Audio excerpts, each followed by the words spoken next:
La quatrième clé que nous allons étudier ici se trouve dans le deuxième livre des Maccabées, chapitre 1, verset 33. Et c'est dit l'eau, le feu sacré. En anglais, on dit hidden fire, liquide. Donc, c'est-à-dire le feu qui est caché dans l'eau. Et le verset se lit donc de droite à gauche, de gauche à droite, selon la loi qu'on trouve dans Jean 10, verset 7 à 10. On dit, Christ dit, je suis la porte, je suis la porte. Celui qui entre par moi pourra aller et venir. Donc les anges qui traversent la porte qui est le Christ dans le firmament descendent sur terre. Les anges sont sur terre. Donc les gens par exemple qui nous quittent par la mort montent et deviennent dans le firmament les étoiles qui sont les anges et ils reviennent sur terre, ils sont sur terre. Dans Jean 1, on dit vous verrez les anges monter et descendre sur le Fils de l'homme. Monter veut dire qu'ils étaient déjà sur terre. Et dans Genèse 28, on voit aussi les anges monter dans ce qu'on appelle l'échelle de Jacob. Ils montent. Non, ils ne sont pas en train de descendre, ils sont sur terre. Les anges sont sur terre. Donc, on va utiliser la quatrième clé par 2 ou 3 versets. Donc, le premier verset dit que l'eau, c'est le feu. Et de manière concrète, donc la femme a des mouvements d'eau dès le premier âge. Et après, cette eau devient du sang. Elle gère ça très bien.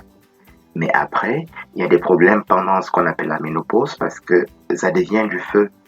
Mais c'était déjà le feu au commencement aussi. On n'a rien que la connaissance de ce verset permet de gérer primarily, c'est-à-dire d'office, les bouffées de chaleur. Ça s'appelle donc la doctrine des baptêmes. Premier verset.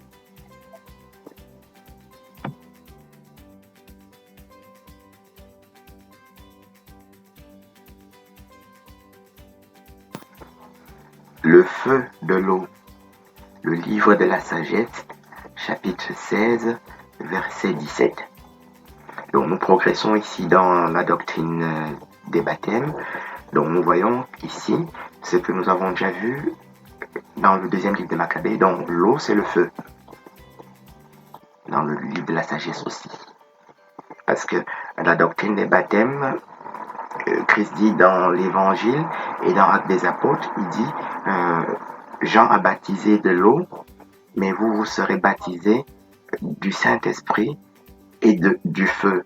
Donc, le mais ici n'est pas un mais exclusif, c'est un mais qui est inclusif. Ça veut dire qu'il est en train de dire que l'eau, c'est l'esprit et que c'est le feu. C'est pour cela qu'il y a un seul baptême. Parce que la doctrine des baptêmes, qu'on trouve, toutes les doctrines se trouvent dans Hébreux chapitre 6, hein, qui parle aussi de Melchisédek, etc. Et il explique partout qu'il y a un seul baptême. Donc, pour cette raison, nous comprenons que dans le baptême de Jean, c'était le même baptême que celui qu'il nous présente ici. Alors, tout ce que nous racontons ici, ça s'appelle les doctrines. Et les doctrines, ça peut paraître compliqué, mais c'est en fait beaucoup plus simple.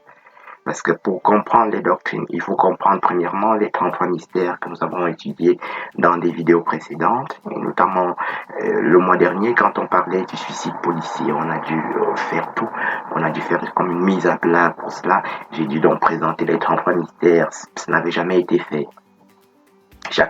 Et nous avons expliqué à ce moment-là que chacun des mystères des catholiques, un mystère de la douleur, tout ça, c'est faux, ça n'existe pas dans la Bible. Donc quand on ouvre la Bible et qu'on tape dans la Bible électronique mystère, mystérieux, mystère, au singulier, etc., on match tout et il n'y a pas de mystère douloureux. La douleur pour un homme, c'est pas un mystère. Le mystère lumineux, tout ça, c'est faux. On avait expliqué ça. Alors une fois qu'on a compris les 33 mystères, comme nous l'avons fait le mois dernier, on tombe dans la doctrine d'office. Mais ici, nous ne pouvons pas reprendre les 33 mystères. Et ce n'est pas nécessaire parce que nous sommes dans la thérapeutique. Et ce n'est pas avec la tête qu'on comprend. On dit comprendre du cœur. Dans Isaïe chapitre 6, on dit séraphin, fumée, feu, comprendre du cœur, guérir. Donc, quand on comprend du cœur, on guérit. On va Isaïe chapitre 6 qui décrit ce qu'on appelle les séraphins. Séraphin, chérubin, archange, c'est une explosion. Et c'est l'explosion du feu, et qui est l'explosion de l'eau qu'on trouve dans Zacharie chapitre 14, qui est la Jérusalem céleste, qui est la glace qui explose. Et c'est comme ça que Job guérit de son cancer. Hein. On dit dans Job 39, on dit l'Éternel répondit à Job du milieu du feu. Dans Job chapitre 38. Du milieu du tourbillon. Le tourbillon, c'est le vide et c'est le feu. Ceci, on est en train d'expliquer, toute la Bible explique Genèse chapitre 1, verset 1. Il dit au commencement, Dieu créa les cieux et la terre. La terre était informe et vide. Et l'Esprit de Dieu se mouvait au-dessus des eaux. Alors, quand on dit c'est ce deuxième verset qui explique le premier, on tombe dans Esprit des eaux. Et c'est le Christ qui est l'ange des eaux. On a vu hein, dans les chapitres, dans les premiers mystères, dans les premières doctrines, on a vu l'ange des eaux, qui est l'ange du feu, qui est l'Esprit des eaux, qui est aussi l'ange de l'abîme appelé Abaddon. Alors, on comprend du cœur. Hein, quand ma femme travaille, c'est moi qui allais chercher ma fille à l'école. Et dans la voiture, hein, elle me disait, papa, allume ton cigare. Je disais non. Et elle me disait pourquoi. Je pouvais lui répondre parce que c'est comme ça qu'il répond. Mais bon, je commençais à raconter des histoires. C'est toujours l'histoire de la jeunesse que je lui racontais. Donc, informe et vide, c'est le mouvement. Le vide, c'est un mouvement qui aspire. Et quand vous expliquez ça à un enfant de 2 ans, il comprend. Hein. Parce que quand je lui expliquais, elle me dit, c'est comme quand on était à Disneyland.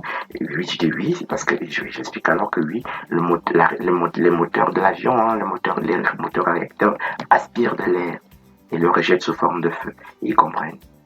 Donc les petits enfants de 2 ans, hein. Donc tu peux même pas lui expliquer pourquoi on peut pas fumer dans la voiture. Mais quand tu lui expliques des choses compliquées comme ça de la génétique, ils comprennent. Hein. Tu vois? Parce qu'il dit, chaque fois, il dit, allume ton cigare. Donc, je peux pas aller, je ne peux pas lui expliquer pourquoi on ne peut pas fumer dans la voiture, en particulier en présence d'un bébé et une petite fille. Donc, et alors, je commençais à raconter l'histoire parce qu'il fallait que je lui raconte de toutes les façons l'histoire pour qu'elle dorme. Donc, je commençais là à raconter quelque chose comme ça parce que si tu expliques pourquoi on ne peut pas fumer dans la voiture, ça ne va pas comprendre. Tu vois? Elle me dit, c'est comme quand on était à Disneyland, on a pris l'avion à Paris, et donc elle disait, donc elle voyait hein, l'avion. Et donc, elle comprend donc quand tu dis que l'esprit de la terre était informe et vide. Le vide, c'est le Christ. On dit, il s'est dépouillé. Il était un Dieu, il s'est dépouillé. Il s'est vidé pour devenir un homme de la condition de Dieu, etc. Il s'est dépouillé, il s'est vidé. Et le vide, c'est le vide qu'on trouve dans Genèse 1. La terre était informe et vide. C'est un mouvement. C'est juste après, on dit, et l'esprit de Dieu se mouvait au-dessus des eaux. Et dans le livre de la sagesse, on dit que le mouvement, la sagesse est un mouvement qui se meut, d'un mouvement qui surpasse tous les autres. Le livre de la sagesse. Donc en résumé, hein, les 2 clés que nous venons de voir ici, les 2 versets que nous venons de voir dans la 4e clé qui explique la doctrine des baptêmes, nous dit clairement que l'eau, c'est le feu. Et donc il faut comprendre du cœur, parce que la parole de Dieu ne s'adresse pas seulement à l'esprit, s'adresse au corps, à l'âme et à l'esprit. Le cœur, c'est l'âme. Et les petits enfants, vous expliquez ça à un enfant de 2 ans, il comprend très bien. Alors, vous lui dites donc, le vide, c'est un mouvement, tout de suite, il dit c'est comme, quand il dit que c'est comme, ça veut dire qu'il a compris ce que tu es en train de dire. Voilà, il a compris que c'est un avion qui est en train de se déplacer. Hein. Voilà, tu vois. Voilà. Et le mais, les enfants savent que le mais n'est pas une exclusion, n'est pas un non. Le non, dans la Bible, c'est pas une exclusion. Donc, quand moi je rentrais des gardes comme ça, je parlais à ma fille, je disais, je t'aime plus que tout. Elle me dit, non, moi je t'aime plus que tout. Et on peut jouer avec ça pendant 30 minutes. Je lui répondais, non, moi je t'aime plus que tout. Et elle répondait, non, moi je t'aime plus que tout. On disait la même chose, mais on n'était pas en train de dire que non, tu ne m'aimes pas. Il est en train de dire que non, le non voulait dire, c'était en train d'augmenter, de dire que je t'aime plus encore que toi. Donc, tu vois, c'est elle qui avait inventé ça aussi. Donc, quand on dit mais dans la Bible, ce n'est pas une exclusion, c'est pas un non. Et même le non dans la Bible ne veut pas dire non. On trouve ça aussi dans Psaume 19. On dit les cieux racontent la gloire de Dieu. Etc. On dit ce n'est point un langage. Quand on dit ce n'est point un langage, on est en train de dire que c'est une négation, mais on est en train de dire que c'est un langage. Et il aggrave, il dit qu'il ne soit point entendu. Il est en train de dire que les cieux, c'est un langage qui est très bien entendu. Voilà. Donc c'est avec le cœur qu'on doit comprendre. C'est pour ça qu'ici nous étudions les doctrines sans passer par les mystères. Mais je répète, le mois dernier, pour parler des suicides policiers, compte tenu de la gravité du sujet qui n'avait jamais été traité et que je ne voulais pas choquer non plus ni les policiers, ni les personnes qui ont souffert de ce genre de choses, ni leur famille, j'ai été obligé de faire ce qu'on appelle en chirurgie une mise à plat. Et donc j'ai fait tous les 33 mystères, ça n'avait jamais été fait. Mais ici, nous parlons des doctrines sans passer par les mystères, parce que ce n'est plus par la tête qu'il faut comprendre, c'est avec le cœur, puisque le cœur entre dans le cœur et ça guérit le corps, tel que c'est présenté dans le chapitre 6.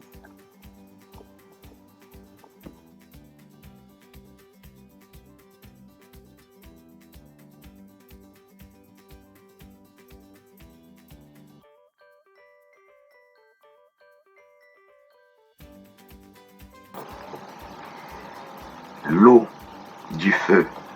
Deuxième livre d'Esdras, chapitre 14, verset 39.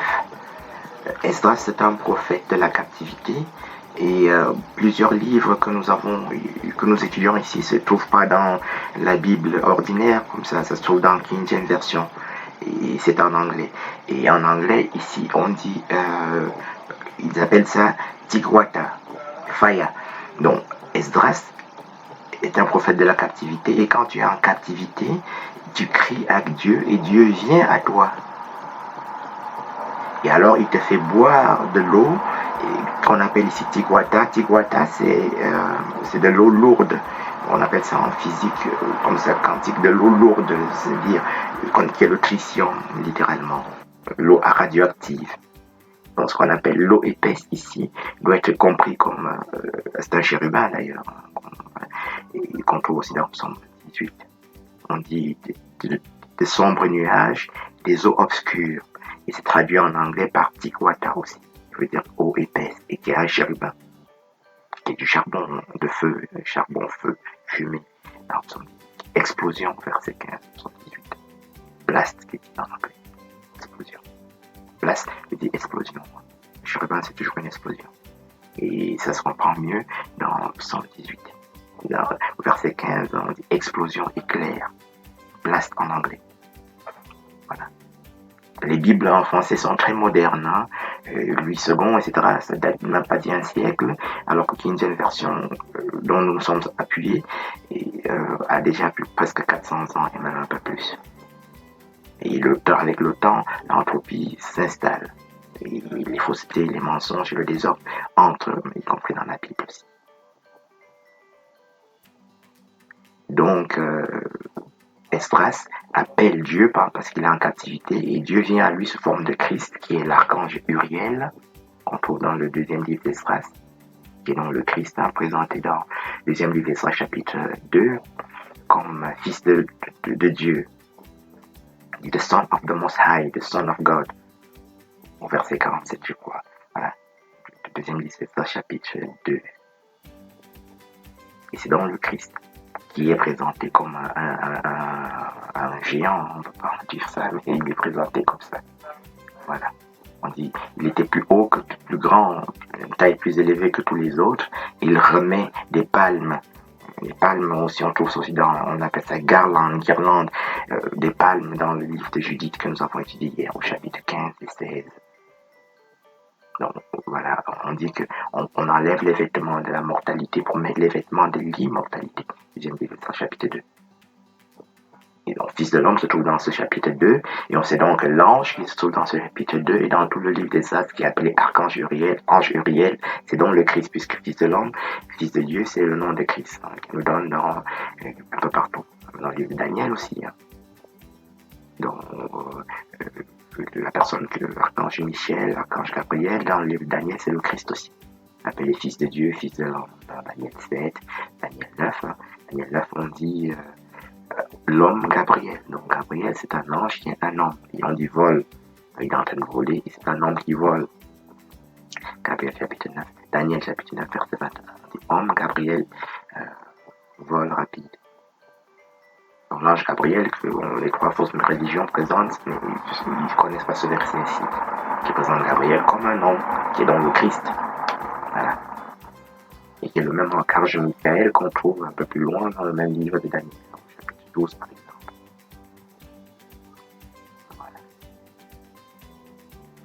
Donc, Esdras boit de l'eau épaisse, hein, qui est le tritium, voilà, pour expliquer ça avec la science d'aujourd'hui, et qui est dans un chérubin, littéralement, qui est dans le Christ. Il entre dans un état angélique. Le deuxième livre d'Esdras, dans la première partie de la vidéo, résumons un petit peu. Donc, dans la première doctrine, on est en train d'étudier le livre des guerres de l'Éternel. Ça n'a jamais été fait avant. Les protestants sont très forts dans les écritures et ils ont fait, par exemple, des études qui sont très excellentes. Par exemple, ils étudient les fêtes de l'Éternel, que les catholiques ne font pas. Non, c'est la fête de l'Éternel vidéo. Je trouve de très parfaites, très bonnes vidéos de protestants sur ça. Mais la fête de Dieu qu'on appelle le sabbat et qui est décrit par exemple dans Jean chapitre 7, c'est ce qu'on appelle les noces de l'agneau. Nous sommes en train de travailler ici les noces de l'agneau, qui est la 7e arme du combat. Il m'a été donné, il m'a été révélé. Alors, et dans Éphésiens chapitre 6, Paul nous décrit six armes, dont la 6e, c'est l'épée de l'esprit, et l'esprit, c'est le feu. Donc, c'est une épée de faïa, de feu, qui nous permet d'accéder à la 7e arme que j'ai décrit ici, hein, tout ce qu'on est en train de raconter depuis le début, c'est tout ce qu'on raconte tous les jours d'ailleurs, ça s'appelle noces de l'agneau.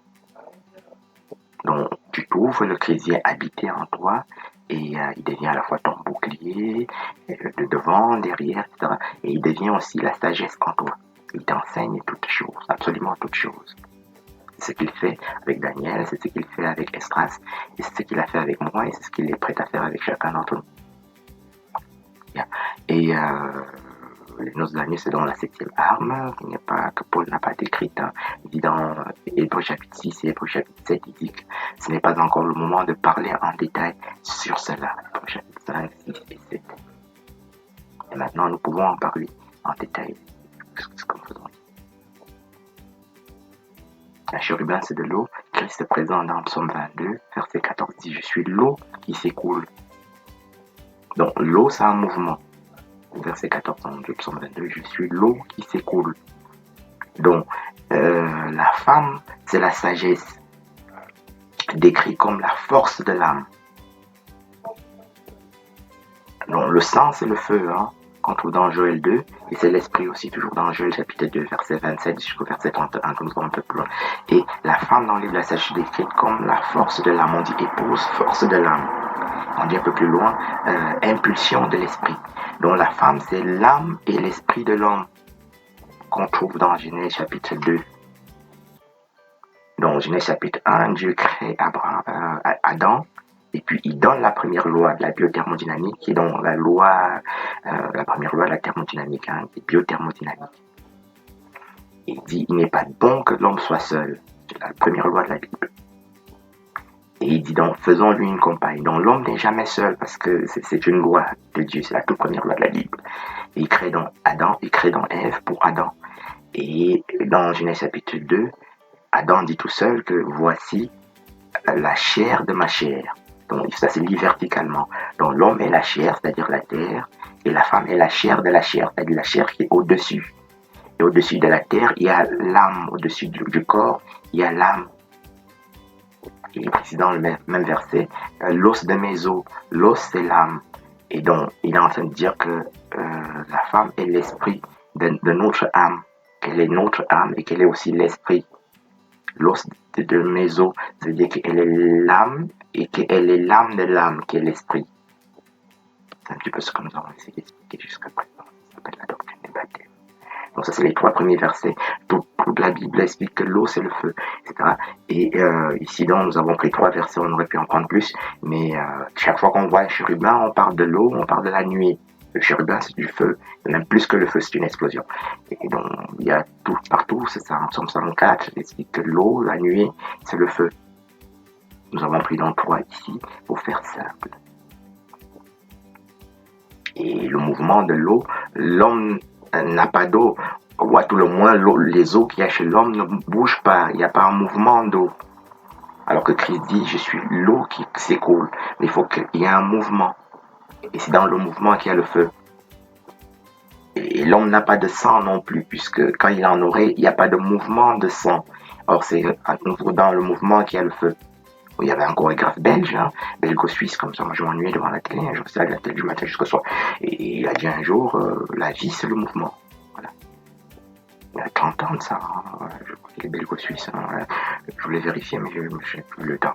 Donc, il a dit la vie, c'est le mouvement. Il n'a pas dit la danse, c'est le mouvement. Il a dit la vie, c'est le mouvement. Et le livre de la sagesse, hein, nous devons nous rappeler ici, dit la sagesse, c'est un mouvement qui se meut d'un mouvement qui surpasse tous les autres. Mais il faut qu'il y ait un mouvement. Donc l'homme n'a pas de sang, puisque le sang de l'homme, c'est la femme. Parce que le sang de la femme bouge. Il y a un mouvement de sang, il y a un mouvement d'eau. Et en cela, il y a du feu. Voilà. Donc, et l'homme, les os de l'homme ne bougent pas. Et les os de l'homme viennent de la femme, de toutes les façons. Voilà. Et son sang aussi vient de la femme. Avec le défaut que c'est un sang qui est statique. Voilà, donc ça s'appelle la doctrine des baptêmes. Donc dans la première doctrine, c'était la doctrine de l'imposition des mains, qui était la guerre d'Abraham, qui est la première guerre de l'Éternel, dans Genèse 14, hein, de Genèse 11 jusqu'à Genèse 25, dans lequel on trouve Abraham. Nous avons appelé ça la doctrine de l'imposition des mains.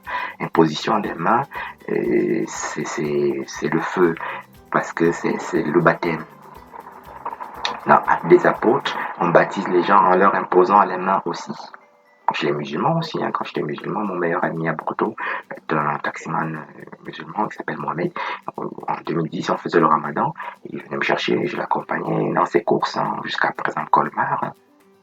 Et on déposait un client et en revenant, comme c'était l'heure de la prière par exemple, il n'y avait pas d'eau. Donc, on cherche une pierre, on va faire l'ablution par exemple avec une pierre. S'il n'y a pas de pierre, tu fais l'ablution avec la main. Donc, en l'absence de l'eau, une imposition des mains suffit. Donc, le baptême de l'eau peut se faire sans eau par simple imposition des mains, compris dans chez les musulmans en quelque sorte. Donc, l'ablution se fait avec l'eau, on lave les mains avec de l'eau, d'une certaine façon. Et après, quand il n'y a pas d'eau, hein, parce que tu es quelque part, tu peux te laver avec la main ou avec, par exemple, une pierre. Donc, la doctrine de l'imposition des mains que nous avons décrite dans Abraham, hein, première guerre, dans la vidéo précédente, c'est ce que rejoint la quatrième doctrine ici, qui est la doctrine des baptêmes. Donc quand on impose la main, c'est un baptême. Et la deuxième doctrine que nous avons appelée aspersion de sang, c'est le feu de l'eau. Le sang, c'est le feu. Hein. On dit dans Joël chapitre 2, versets 27, 28 jusqu'à 31, on dit je répandrai mon esprit sur toute chair, la chair c'est nous, et l'esprit c'est le Christ. Il repend son esprit sur nous. Il dit mon esprit, du feu, du sang et une colonne de fumée. Et des colonnes de fumée. La colonne de fumée, c'est le séraphin qu'on trouve dans Apocalypse 15. Et qu'on a déjà décrit dans Séraphin de Isaïe chapitre 6. Et le sang, tout le temps, c'est du feu. Donc, y compris dans Joël 2. Ils sont présentés comme des sauterelles. Et les sauterelles, ce sont des chérubins. Et c'est une explosion. On dit, devant lui, il y a un feu dévorant, derrière lui, une flamme brûlante. Joël chapitre 2, verset 1 jusqu'au verset 31. Donc, il y a un feu devant, un feu derrière et un feu au milieu. C'est le Christ. Voilà. Ça, c'était dans la deuxième doctrine, qui est la doctrine de l'aspersion du sang. Et la troisième doctrine, j'ai oublié, c'est aussi du sang, en fin de compte, et qui nous amène donc à la quatrième doctrine. Voilà, pour continuer. Qui est la doctrine des baptêmes. Et il y a une seule doctrine en fin de compte aussi, qui s'appellera les noces de l'agneau. Voilà. Les noces de l'agneau consistent en se rapprocher de Christ, en effaçant autant que faire se peut tout ce qu'il y a comme entropie, c'est-à-dire tout ce qu'il y a comme fausseté et mensonge. Et c'est ça qu'on appelle s'approcher d'un cœur pur. Et alors, il t'enseigne tout le reste. Il s'entend, il se comprend avec le cœur. C'est dans la doctrine des baptêmes, qui explique donc que l'eau, c'est l'esprit et que c'est le feu. Et nous avons pris pour cela donc Genèse, le deuxième livre de Maccabée chapitre 1 qui dit l'eau, le feu sacré, qui donne Wata Faya, c'est-à-dire le feu qui est caché dans l'eau. Et puis nous avons pris après le livre de la sagesse qui disait le feu de l'eau. Et puis on a pris le deuxième livre d'Esdras qui dit la même chose exactement.